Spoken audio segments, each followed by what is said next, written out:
Hey everyone, welcome back to Cali Plants. It's me again, Mark, and today we're back at the greenhouse and it's a very windy day. So I thought that it would be nice to make just a short video for you guys, and I thought that I wanted to feature some succulents that I thought would be worth your while. You can be assured that these varieties will not die out very easily and will be a reliable choice. So if you're looking for those uncommon, much more expensive varieties that are not very expensive but also not that very difficult to care for, I would really recommend these varieties. So I have 5 different varieties here just for our short video, and probably I will do more of this type of this category someday soon. Okay, if you want more of these short videos, please make sure to comment it down below. So now let's just go ahead with the first one, and this is a variety that actually this type actually is not one that I really liked at the beginning. I thought that this plant didn't stand out to me. It was just a very basic succulent, but looking at it now and looking at the growth it has made during the time that I was caring for it, I thought that it's a really reliable, really nice succulent. This is Echeveria onslaught. Now, as you know, most people would really like to have Echeverias that are filled with farina, that are really thick with farina, and sometimes some other people would prefer Echeverias with thicker leaves or succulents with thicker leaves in general. But I think that Echeveria onslaught is a very nice, reliable option if you can't grow those thick-leafed succulents. So this Echeveria onslaught, it has some resemblance to our Echeveria imbricata, but it has a much more tighter, much more compact rosette. It doesn't grow very wide, so I think that it can grow a lot of leaves, but it will stay compact, and it has a clumping habit. You can see it already has 2 stems here, and I believe that it will just continue to grow. And what I find with this one, because it's a thin leaf variety, it will not drop a lot of leaves.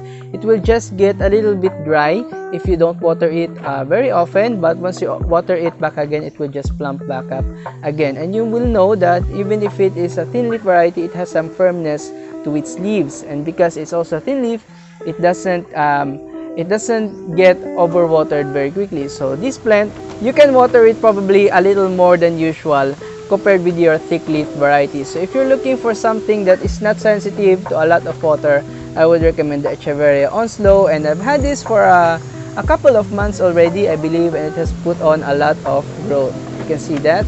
Okay, so now this succulent is currently uncommon in the market, so you can probably find one that is not very expensive, and I'm seeing a lot of sellers selling Echeveria onslaught, and I think in the future it will be one of those common Echeverias in the market. Okay, so that's really nice. Now let's go on to our second one, and I think that I want to highlight this one first. This one is actually also not the very first choice in my mind. If you ask me what my favorite succulent is, this will not be the first in my mind, but after growing it, after caring for it, I really like the growth on this plant. This is Graptoveria bainesi, or most commonly or most formally called as Graptoveria Albert Baines.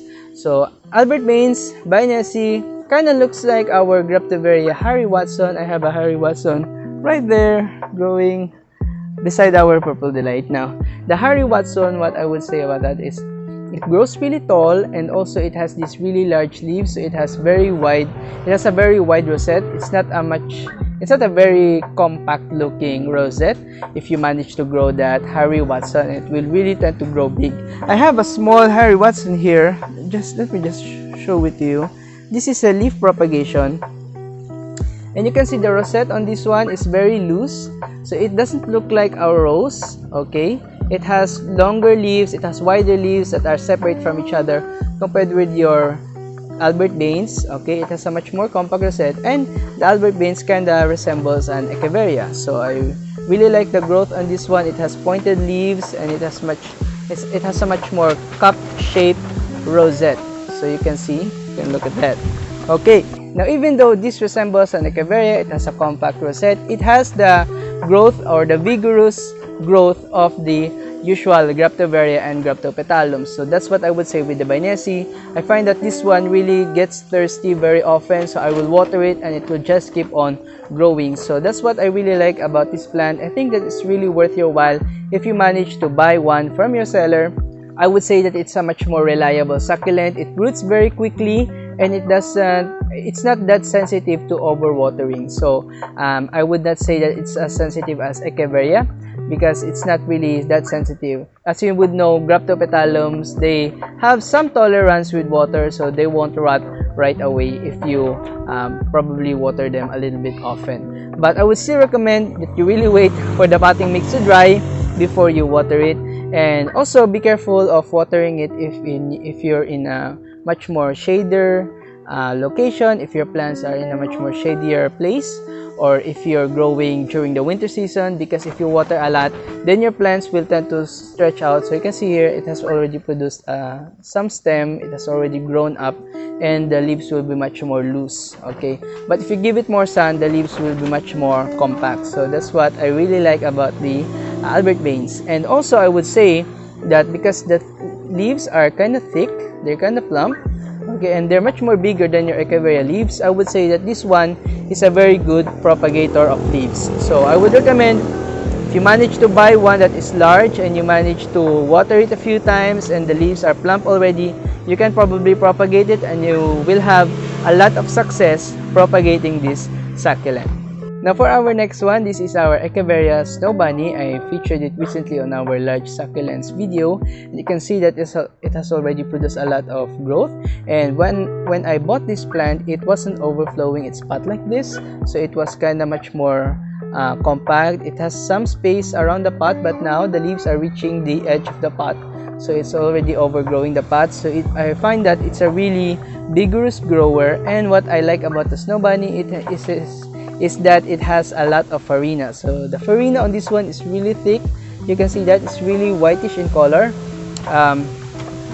but the color of this one is really bluish purplish tinged, so it's not really as white as our Lawi Echeverias, but you can see that it has a lot of that farina, and it has that very compact look with these narrow shaped leaves. I think that it can still be much more compact.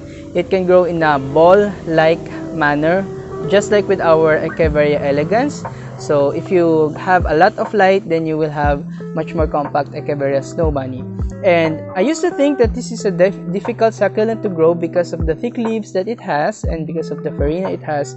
Usually when we think of thick leaf and thick farina Echeverias, we think of them as very hard to grow, that they rot very easily, but that's not the case with the Snow Bunny. I have two Snow Bunnies and I think that they're planted in two different potting mixes, and I think the other potting mix that I had on the other one is not very good, but it's still alive, it hasn't rotten, and even if it gets a little bit of rain, it didn't die right away. So I would really recommend Echeveria Snow Bunny if you want something that looks much more beautiful and still a reliable succulent. Now, I would not say that this is a very expensive succulent. A lot of Korean propagators in Benguet are already selling this Snow Bunny, so you can probably buy one, and it's a really worth it's a succulent that's really worth buying. This is Sedum firestorm. Now, I've killed a lot of Sedum firestorms before, but I would say that it's really worth buying because of the amazing colors on the plant. Now, this is much more worthwhile if you're looking for something interesting that is also not very expensive but also very unique, because a lot of growers usually will have Sedum adolphi or Sedum obesum, those green sedums, or Sedum rubretictum, which like this one. Okay, but with the firestorm, I believe that not a lot of growers have this variety, and it's being sold much more often, okay, less often than your other sedums. So it's not as common as other sedums, but it's not very expensive either. Now, I would say that this one is just a little bit more sensitive with the water compared with your other sedums, but you can see that if you manage to grow one, it's really nice. It has that red edge to its leaves, and I believe that this really gets into this light yellow green color, and the leaves and the edges of the leaves will just get more redder if you manage to stress this plant. So I would really recommend the Sedum firestorm. Also, I would just recommend that if you're growing this plant, you put this in a location that has a lot more sun, because it tends to grow upright like this. But you can see that it makes up for the interesting colors on the plant, and it's a really standout succulent for me. I really like the Sedum firestorm. Okay, now for our last succulent, this is a very unpopular, very I wouldn't say it's a very rare, but it's not the usual succulent that you would see with others. So it's very unpopular and not a lot of growers really grow this one. This is Pachyveria albocarinata. I believe this is the Pachyveria albocarinata shidekiri. Okay, probably like that.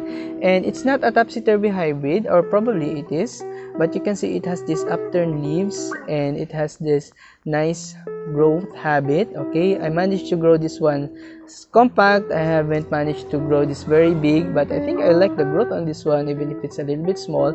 And there's a lot of leaves on the middle. Okay, I think it's turning into a crested or twin-headed Pachyveria. I really love this plant. It's not a very vigorous grower, but it's one that doesn't die very quickly. So I haven't seen this one getting mushy or getting mushy leaves at the bottom, even though it's a Pachyphytum hybrid. So it's a really nice succulent to grow. And also I don't find that I need to bother with it a lot because it doesn't get thirsty very often.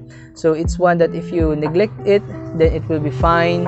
And I would also just not recommend that you overwater this one. But I find that with others, with the batch of this plant, the other succulents that I've had back then died, but this one stayed alive and they had the same potting mix. So I think that this one is a really nice, reliable succulent, and it's really, really pretty also.